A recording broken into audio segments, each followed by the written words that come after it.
Kumo DTV, man, back with another one, and things are really heating up, man. Russia, Iran, and China are currently doing drills in South Africa together. Like, this is not a joke. This is not a game. I don't know what Trump thinks this is, where you can just play with everybody in the world. You cannot play with nuclear powers and people who have that nuclear threshold, man. Like, Iran is right there. They don't have nuclear weapons, but they can basically make them if they wanted to. China and Russia has nukes. Why are you playing with these people, man? Why are you playing with these people, man? This operation in Venezuela and then these threats towards China, Russia, and Iran afterwards are just uncalled for. The whole situation is uncalled for, and it's creating a problem on a global scale. These people are preparing for war. Whatever we're throwing at them, they're preparing to catch. Let's get into the video. In the early hours of the day, the waters near Cape Town appear calm and almost timeless. The coastline curves gently toward the horizon, framed by mountains that have watched over centuries of maritime traffic. Yet on this particular morning, the quiet surface of the sea carries a development with global implications. A Russian warship is arriving at South Africa's main naval base at Simon's Town. Moving steadily through the harbour, the vessel approaches its berth with the assistance of tugboats. Its journey is not accidental, nor is it routine in the eyes of the international community. The ship has come to take part in joint naval exercises involving South Africa, China and Iran, scheduled to run from January 9 to January 16. Okay, so South Africa is actually involved in the drills as well. I believe South Africa is involved in BRICS, so this might be like a BRICS operation. Like World War III is most likely gonna happen. It's looking like it's going to be inevitable eventually at some point. We can't avoid it forever. And it's looking like it's gonna be BRICS versus NATO. That's what it's looking like. And Trump wants to pull out of NATO, so I don't know what. It's going to be BRICS versus NATO, but we're obviously going to be involved in it. So what is it like? Is it going to be the U.S. versus BRICS? I don't think so. We're not going to be able to just deal with all of this by ourselves, but let's get back to it. As the Russian vessel docks, it joins an unusual grouping of warships from 4 different nations. Nearby, a Chinese naval ship rests alongside an Iranian vessel, while South African ships stand ready to participate in the drills. Together, they form a rare multinational presence in one of the world's most strategically located ports. For South Africa, the event is officially described as a standard military exercise, part of ongoing cooperation with various international partners. For many observers beyond its borders, however, the symbolism is far more complex. Simon's Town is not just another naval base. Its location near the meeting point of the Atlantic and Indian Oceans places it close to some of the busiest shipping routes on Earth. For centuries, control and access to these waters have carried enormous strategic importance. Today, that importance has only grown as global trade, energy supplies and digital infrastructure all depend on secure sea lanes. Okay, so this is another strategic point that it's looking like South Africa is more aligned with Russia, China, and Iran. So if you want to play with them as well, Iran shuts down that Strait of Hormuz. It's looking like South Africa might shut down their ports, or, you know, just get into those waters over there and stop vessels from getting through. And that is going to be catastrophic right there. That is going to be economically catastrophic. That will not just fuck with oil, that will fuck with everything. Everything. That sounds like it's fucking with everything that comes at least to the Western Hemisphere. like anything that comes here, it's looking like it comes through that shipping route, or a lot of things that come here. Against this backdrop, the arrival of a Russian warship alongside Chinese and Iranian vessels draws attention not only because of who is present, but because of the broader moment in which it is happening. The world is experiencing a period of heightened geopolitical tension. Conflicts, rivalries, and competing visions of global order are reshaping relationships between states.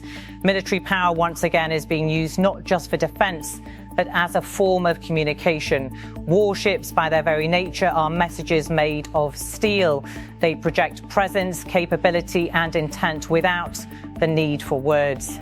When several appear together operating in coordination, that message becomes louder. For Russia, participation in these exercises reflects its continued effort to maintain and expand partnerships outside the Western sphere.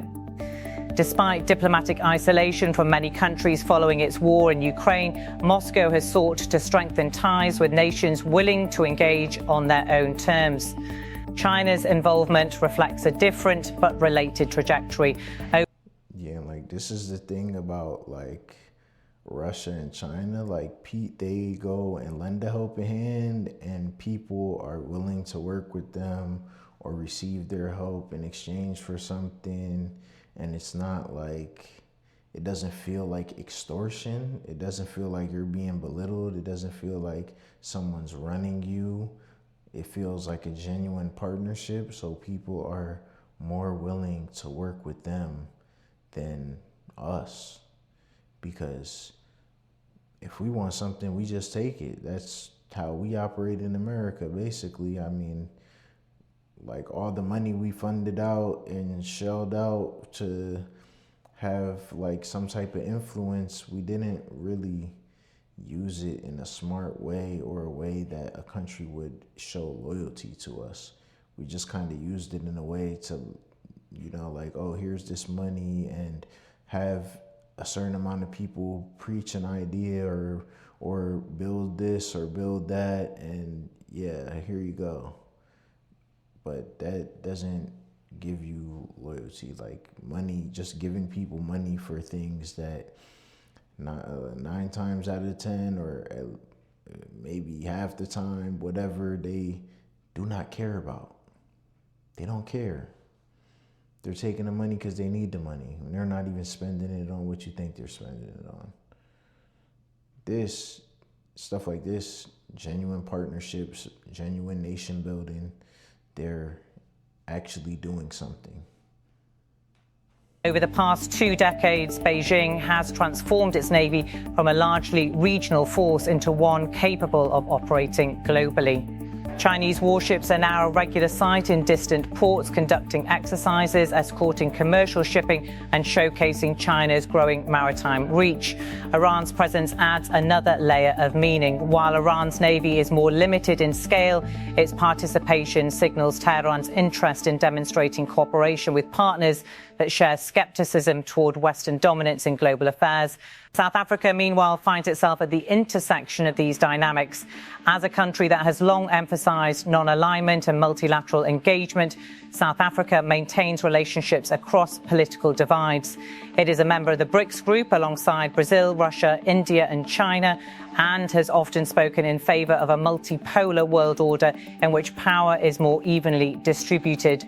From this perspective, hosting joint naval Okay, so I was right. They are a BRICS nation. Exercises with Russia, China, and Iran fits within a broader foreign policy approach that prioritizes dialogue and engagement over exclusion. Yet the decision is not without controversy. Domestically, questions have been raised about what these exercises mean for South Africa's international standing. Some critics argue that the optics risk damaging relations with Western partners, including key trading allies. Others worry that South Africa may be perceived as endorsing the actions or policies of participating countries, particularly at a time when global opinion is sharply divided. Supporters of the exercises counter that military cooperation does not equate to political endorsement. They argue that South Africa has a sovereign right to engage with any nation it chooses, and that maintaining diverse partnerships strengthens rather than weakens its strategic autonomy. On the water, the drills themselves are expected to focus on practical naval tasks. These may include communication exercises, coordinated maneuvers, maritime security operations, and search and rescue scenarios. Such activities are common in multinational exercises and are designed to improve interoperability between forces. For the sailors involved, the mission is largely technical. Training at sea demands precision, discipline and coordination, regardless of politics. Crews work long hours following strict procedures, ensuring that ships can operate safely. So I wonder if South Africa says that to try and keep their options open. If it gets to the point of World War III and they're like, do I go with BRICS? Do I go with NATO?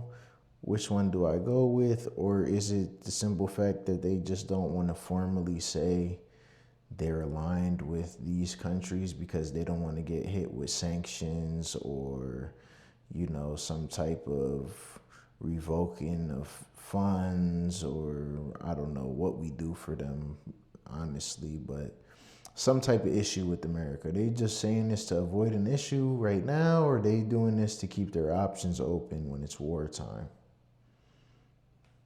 Alongside one another, but even as the exercises unfold in professional routine, their political significance remains impossible to ignore.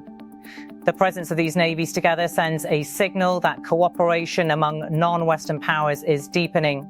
It suggests a willingness to operate together in regions traditionally influenced by Western naval forces. And it highlights the growing importance of the Indian Ocean as a stage for global competition. For the United States and its allies, developments like these are closely monitored. The Indian Ocean is vital to global commerce, linking energy producers in the Middle East with consumers in Asia and beyond. Any shift in influence over these waters has implications for economic security and strategic balance. African nations, too, are watching carefully. Across the continent, external powers have increased their presence through military training, arms sales, infrastructure investment, and diplomatic engagement. Africa has become a space where global ambitions intersect, sometimes offering opportunities, sometimes creating new pressures. South Africa's role is particularly significant because of its economic. Yeah, I don't really see America investing in Africa either. It's just like China, Russia, UAE, Saudi. Those are the people I'm seeing invest in Africa as a whole. A bunch of African countries. France is trying to continue to extort African countries, and they're slowly, one by one, getting rid of the French, the French influence, the whole nine. They're just getting rid of them. The colonialism, it's not working out anymore, man. You got to come to some type of agreement. You got to do something for these people and help them nation build. And then they will have loyalty to you and actually feel as though they owe you something. And then that's how you build a genuine partnership. And they have there's some type of mutual respect there. And then you have another nation on your side for something. And a lot of these African nations have a bunch of resources that they would be more than willing to sell to you for a decent price, as long as it's fair, right? Especially if they were already getting extorted for that, or if they were selling it for a cheaper price, or whatever else the case may be, or if you could make, mining operations safer for them, give their people a better life and a better way of living, better safety precautions, all that good stuff. That's what people care about. Like, honestly, Africa is the future. There's a lot of building up that needs to be done there, and it's being done now. So it is the future. weight, political influence, and strategic geography. Decisions made in Pretoria often resonate far beyond its borders. As the warships remain docked at Simon's Town, the harbour becomes a focal point of attention. Photographs capture the striking image of vessels from 4 different navies moored side by side. Flags flutter in the coastal breeze, each representing a nation with its own history, priorities, and worldview. The scene is calm, orderly, and carefully managed, yet it carries a sense of quiet gravity. Naval exercises like these are not new. What makes this moment distinctive is a combination of participants and the global context in which they are operating. The exercises take place at a time when trust between major powers is strained and when military activity is increasingly used to signal resolve and alignment.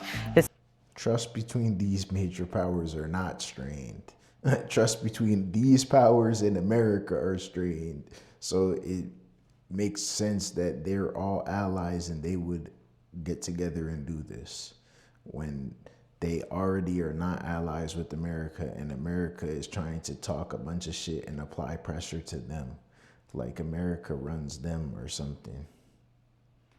Sea, once seen primarily as a shared space for commerce and connection, is again becoming an arena for strategic rivalry. For South Africa, balancing these realities is a complex task. The country seeks to assert its independence in foreign policy while avoiding unnecessary confrontation. It aims to benefit from cooperation without becoming entangled in conflicts that do not directly serve its national interests. Whether that balance can be maintained is a question that extends beyond this single exercise. As days pass, the ships leave port to conduct drills offshore. They move in formation, their radar systems scanning the horizon, crews communicating across languages and command structures. On land, life in Cape Town continues much as usual. Tourists stroll along the waterfront, fishermen head out to sea, and the city's daily rhythm goes on. Yet offshore, the exercise represents a rehearsal not just of naval skills, but of a broader geopolitical reality. The world is shifting toward a more fragmented order where power is distributed among multiple centres rather than dominated by one. In such a system, partnerships are fluid and influence is contested in subtle as well as overt ways. Naval cooperation is one of those ways. When the exercises conclude, the ships will depart, Simon's Town will return to its familiar routines, and the headlines will move on to the next development. But the implications of this gathering will remain part of a larger story about how nations position themselves in an uncertain world. The arrival of a Russian warship. I mean, this is like a light show of force, Like, it's not like a show of force, but it's a light show of force. They're showing that, hey, they could link up and do naval exercises together and coordinate together, and they're in preparation. They're getting ready to be on the, I would say defense, but I mean offense or defense. Most likely they're practicing for both. Warship in South Africa alongside Chinese and Iranian vessels is more than a temporary event. It is a snapshot of a moment when the global balance is in motion and when even distant waters become part of a shared strategic landscape. In the years ahead, similar scenes may become more common as countries seek new partners and new ways to assert their presence. The ocean's long pathways of trade and exploration are once again central to how power is expressed and perceived.